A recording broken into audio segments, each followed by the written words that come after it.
Então, nesse capítulo, eu estou trazendo a explicação de como é que, quando eu tenho emoções que produzem químicas lá em cima, impacta lá embaixo.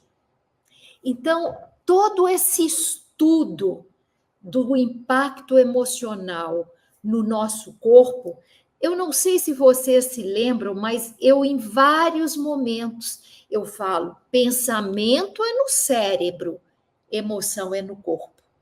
Porque as nossas emoções, as moléculas que são químicas, a vibração de moléculas químicas relacionadas com as emoções, elas são praticamente retidas nos tecidos no nosso corpo.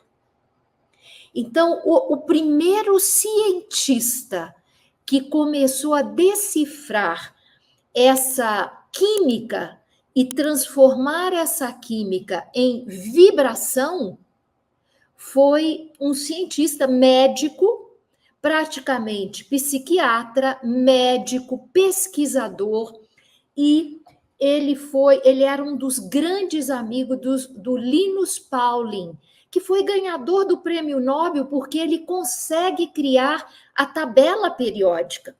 E foi exatamente usando o laboratório do Linus Pauling em New Jersey que o grande amigo chamado Edward Hawkins, ele começa a entender as químicas do nosso cérebro.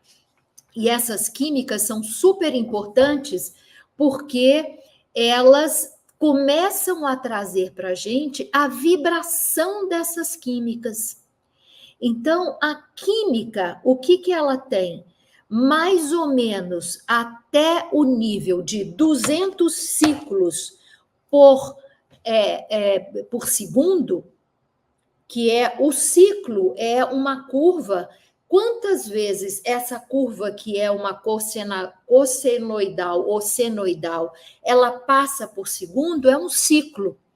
Então, o que o Hawkins consegue descobrir é que as vibrações até 200, 250 Hz, ciclos por segundo, elas são vibrações que são negativas. Então, só para vocês entenderem, a culpa vibra a 30 Hz por segundo, enquanto o amor a 500 Hz por segundo. Para vocês entenderem, quando eu falei a gratidão está nessa faixa de 600 a 700 Hz. Então, gente, na hora que a gente está no nosso corpo, lembra do nosso encontro passado, eu falei, o nosso corpo é energia. Se eu estou trazendo uma química que vibra nesse potencial vibracional de 600, 500 ciclos, eu estou trazendo energia para dentro de mim. Enquanto eu vibro nas emoções do tipo tristeza, algo em torno de 75, medo, 100, culpa, 30, vergonha, 20.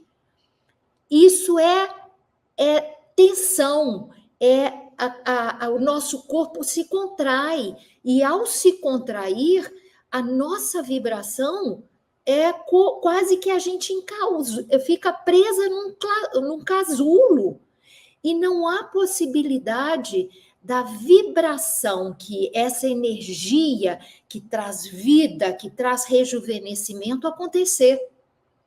Então, o Hawkins foi o primeiro a trazer esse conhecimento. E ele diz no estudo dele que as emoções negativas polarizam. Ou seja, quando a gente tem emoção negativa, não há unificação, e sim diversificação. Ou seja, parece que a gente dispersa. A gente não consegue unificar para crescer, tornar algo mais vibrante, mais forte, mais colorido. A gente praticamente tensiona e polariza. E isso gera julgamento, conflito, dicotomia, competição e a nossa necessidade de defesa. Isso quem diz é o próprio Hawkins. Então, quando a gente começa a entender o nosso corpo como um campo vibracional, a gente precisa começar a entender as nossas emoções.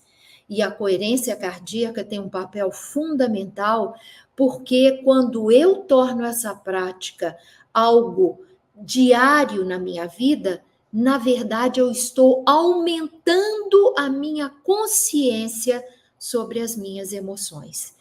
E eu não sei se também vocês se lembram que eu, em alguns momentos, eu acho que eu vou voltar para o tamanho normal. Bom, aqui dá para passar.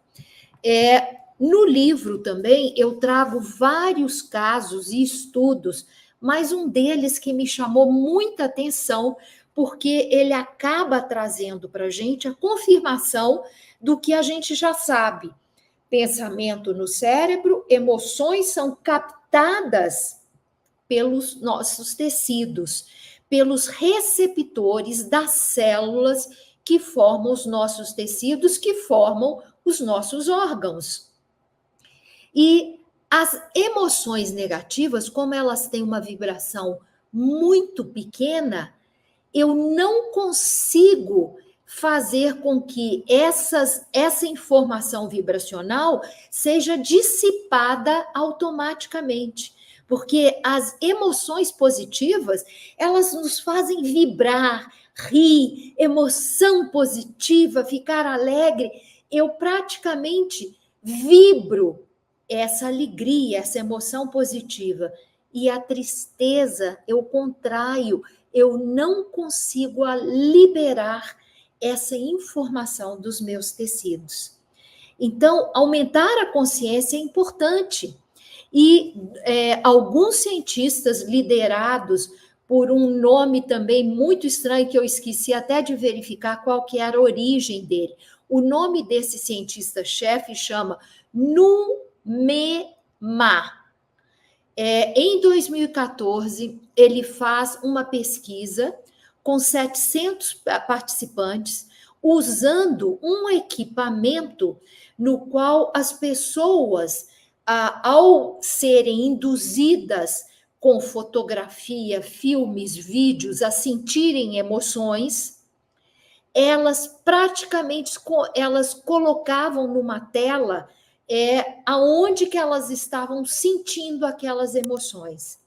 E ele conseguiu captar emoções desses 700 participantes e conseguiu criar um diagrama de onde estavam localizadas essas emoções.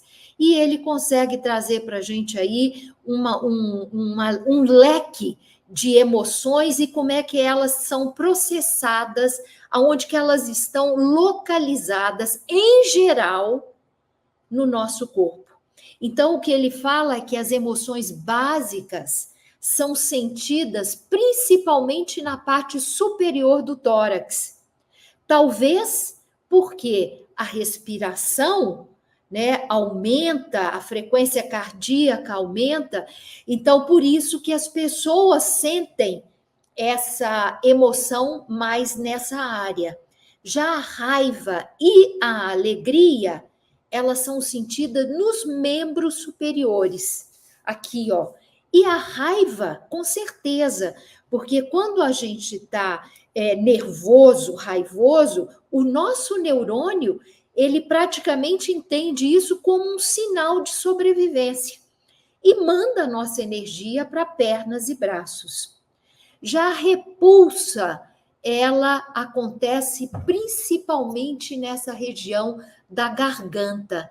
Então, a gente tem talvez ânsia, né? Repulsa, nojo, ela tem a proeminência. Muito interessante esse estudo.